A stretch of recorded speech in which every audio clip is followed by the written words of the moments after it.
All right, good morning, everybody. How are we doing? Happy Friday. Finally, this week felt like it lasted forever.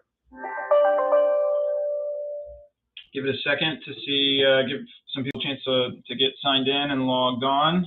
I'm going to put something in the chat here in a minute that I'm going to reference at the end of this. But it's another event that we actually have today through IAI. Juan, how we doing, man? How is it down there in Costa Rica? We're finally getting some warm weather in Chicago. It's been in the 70s and 80s even yesterday and today, so that's a nice change of pace. Okay, so what I just put in the chat is a link to a webinar that we have this afternoon. I'll talk about a little bit later when I'm done with this, but it's a webinar where we have an academic and author. His name is Lawrence Allison, who's been kind of a pioneer in the world of tactical rapport and law enforcement, Department of Defense type investigations with pretty high risk interviews and interrogation. So he's actually going to be on. Good morning, Wayne. How are we doing? And we'll get a chance to spend an hour with him this afternoon. It's a free webinar. I would highly recommend, if you all are around at 1 p.m. Central, to follow that link and sign up and join in with us. We're going to have a live kind of Q&A panel discussion afterwards as well. Where we'll get a chance to pick his brain a little bit more. But okay, well, let's get into it. This is going to be a short one. I say that every time, and then I end up talking way too long. Keith, how we doing, man? Good to see you. John, good to hear from you. Got all these people coming in. This is great.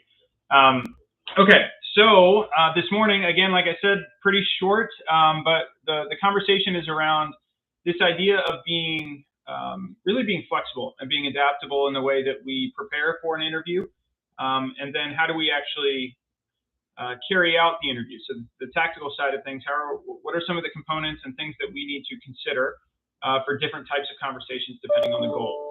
So when I talk about the goal of an interview, anyone who's been through any class that we put through, we talk about this a lot, this concept of the goal being getting information, and not only just information, but actionable information. So what we mean by actionable information is just information we can use to further the investigation. So that information sometimes, hopefully, is going to be truthful, but even if it's not truthful, it's rich in what's called verifiable details. So we can still either provide, corroborate the story, or we can discredit the narrative that was provided based off the level of detail we get from that narrative. So that's the idea. The goal is actionable information. Now, if that's the goal, and I would argue that's a consistent goal no matter what type of interview you're doing, the approach to get to that goal is going to vary depending on a lot of different variables. But the few I'm going to focus on are the first one, which a lot of you are involved with doing, which would be considered more like a traditional suspect interview. I'm cautious to use that term, but it's relevant, I think, to the most of the conversations a lot of you are having. But so for what we would consider a suspect interview, so an interview with a person of interest where you have a significant amount of evidence to believe that they either were involved or they have knowledge of an incident, the goal around that approach is still going to be ultimately to get to that actionable information, but the way we get there may be a little bit different. So it's two things that I'll focus on for those conversations. The first is this concept that at WZ we really try to inform all of our attendees on, is this concept of credibility. So establishing credibility as the interviewer at the onset of the conversation. You're going to be doing this in conjunction with building rapport that I'll talk about a little bit more here in a minute. But building credibility at the onset is really important to set the stage to the person, the interviewee, the subject, that we know what we're doing. We know what we're doing, and we know how to do it. And you do this in a way that's not manipulative, it's not dishonest, it's ethical. It's really just done in a way that's transparent. It's me letting this person know, here is who I am, here's what my job is, and here's how I do my job. So whether the person is involved or they're not, it's an informative session and piece of the conversation. Once you establish credibility, then we get into this concept with an interview again where we have significant evidence that we would want to build and then facilitate rapport throughout the duration of that conversation. And then the entire interaction with that individual is really sitting upon this foundation of projecting credibility and projecting rapport. And then if the person is providing a narrative that is inconsistent with the evidence that we have, it's making sure that we have a plan in place to be able to effectively challenge them on those inconsistencies. And that can be through strategically introducing pieces of evidence. That can be having them go through their narrative in a variety of different ways, locking them into stories and alibis and things like that. But those approaches can be a little bit more pointed while still maintaining, some of these benchmarks that we want to make sure that we avoid doing during those types of interviews. But they can be more pointed because we have more evidence to support that type of conversation. So that would be more of like a high level of evidence for a suspect interview. The next type could be we have reason to believe that somebody may be involved with something. So we still have evidence, but it's very limited and it's circumstantial evidence. Those conversations are going to be, there's not going to be any accusation that's going to be built into them by design. They're going to be fact-finding interviews, but they're going to be strategic approaches. So whatever that evidence is, whatever that piece of information that we're looking to discuss with the subject, we don't lead off with that piece of information at the beginning because that's more likely to get that emotional kind of reactionary defensive response. We figure out a way to strategically walk our way into that conversation so that we can have a productive dialogue with the individual. So at WZ, we call this a participatory interview. It's a reverse engineered conversation, but it's best used with limited amount of circumstantial evidence to establish intent and then to potentially eliminate explanations or excuses. So we can understand really what is the knowledge level of the person, what is the likelihood of their involvement in X, Y, or Z.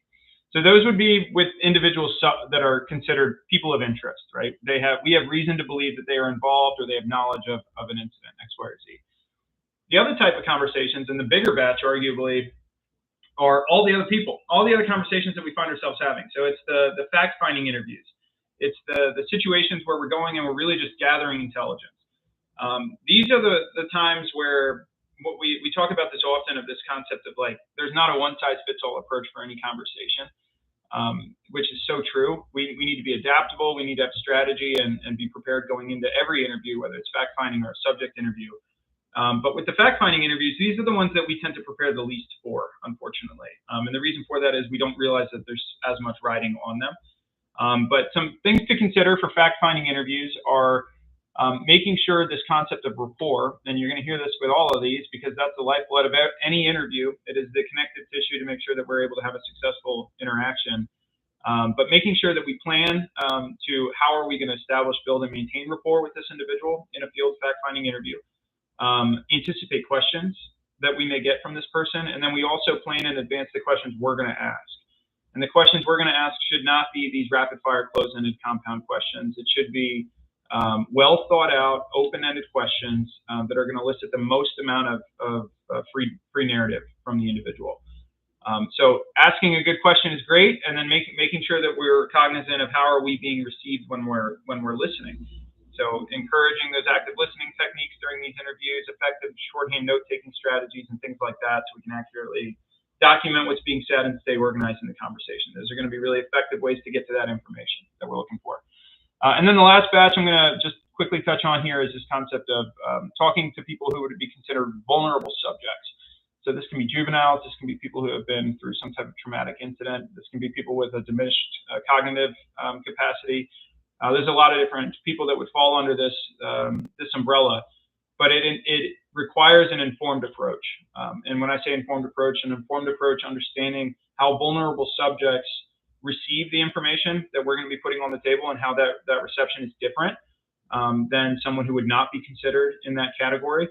And then also an informed approach as to how they communicate back. A lot of times their responses back to us, we interpret as being dishonest sometimes, we interpret as being lacking credibility, we interpret as being flaky sometimes, when in fact that's exactly the way in which those individuals would respond in the circumstance that they're put in.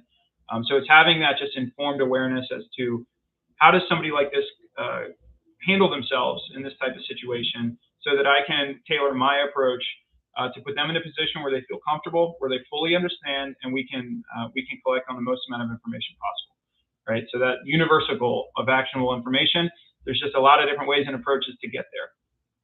All right, that is it. That's all I got for you. I am going to quickly touch on this event again real quick.